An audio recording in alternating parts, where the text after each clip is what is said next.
Okay, I promised a discussion on municipal government. Municipal government is perhaps the most important level of government anywhere.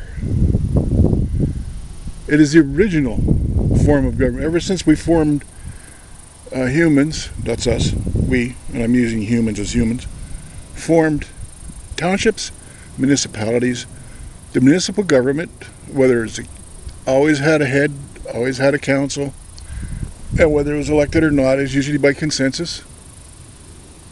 And it is still today the most important level of government. Ontario has it inside out. They left some buffoon for the province leading it, but at any rate, that's here and either and neither. Why are people so adamant at the municipal level why this guy is undemocratic? Because people say have a less is more. It doesn't work like that at municipality. You can cut back on the number of MPs and MPPs at the federal provincial, and you won't lose all that much. But at the level of municipal government, no other level imaginable interfaces with you every day. If you live in a city, everything a town council does influences you every day. I saw some people say, well, we didn't see the councillor for 4 years to the next election. He wants re-election. Well, yeah, maybe so, but that's your fault. You could run. Anybody could run. And everybody should run. That would be interesting. But you see, okay, you got to understand what municipal government does.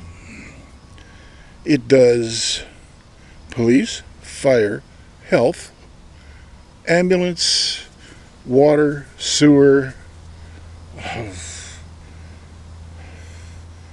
almost everything. Recreation, parks, clinics. Sometimes they run the health clinics. Sometimes business planning, zoning, construction planning, city planning. And all of those require, usually, even in a small town, each one of those requires a separate committee because the subject matter before, if it goes to a city council, it's like a general committee. But to look at each and every item requires sometimes hours of discussion because it could be intricate. Let's say you're having a construction plan, you're building a sewer line. It's just a sewer line. Well, you have to take into account the property that are on it. You have to make sure that people know about it. You have to make sure that people who are tied up aren't going to lose business out of it. It can go on and on and on. And when you think this is tedious, you're right.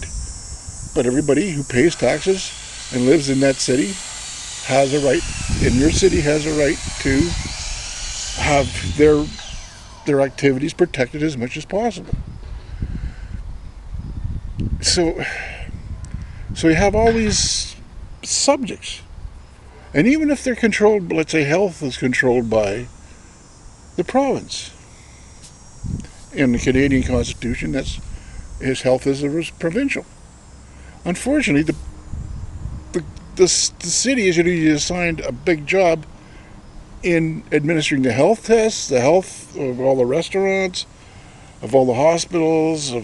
They're the ones responsible for collecting the basic data to be tested.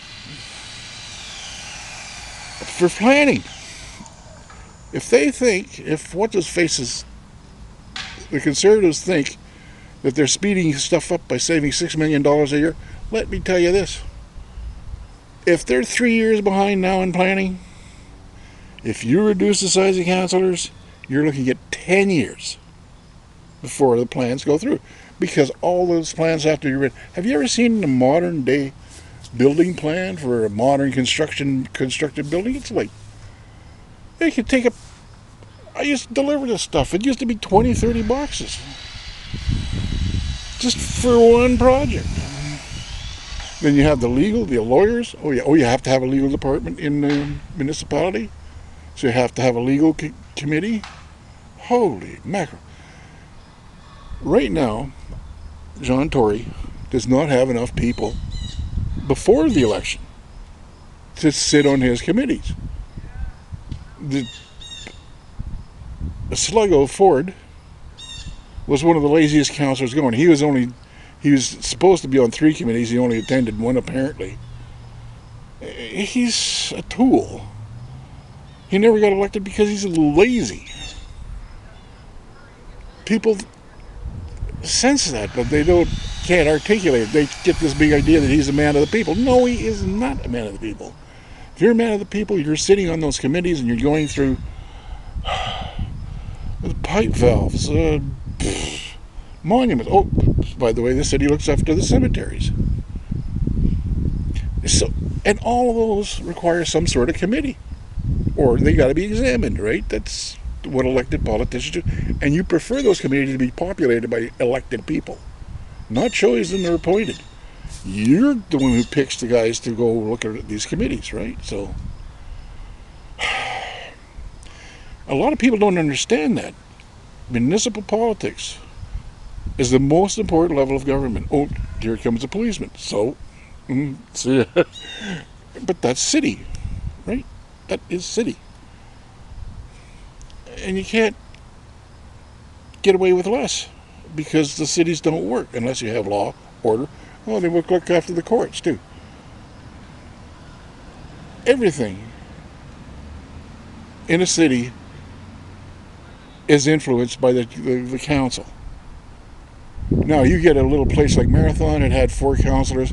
Yeah, they can populate every freaking committee because it only lasts 4 minutes. Like you look at a plan, okay, blah, blah, blah, blah, you review it, the councillor reviews it, and he's done in 10 minutes. But if you have the same councillor reviewing 200 to 300 plans, and they all got to go through the bureaucracy and the whole bit, they all got to be analyzed for effectiveness, cost effectiveness. Because if they don't, you're infringing on the rights of other residents. You in the long run. So you got the same people who complain. They're the same people who get upset when the freaking planning doesn't go through or their licenses aren't approved. And trust me, if you think you're saving $6 million by cutting back half the committee members, let me tell you, the delays in planning alone make $6 million look like peanuts. So no. Necessarily reducing the size of council doesn't work. Period. Especially in our form of government. It sounds wasteful, it sounds tedious, and yes, there's a lot of debating. One thing that Doug Ford does, he doesn't have a dick, so he doesn't master debate.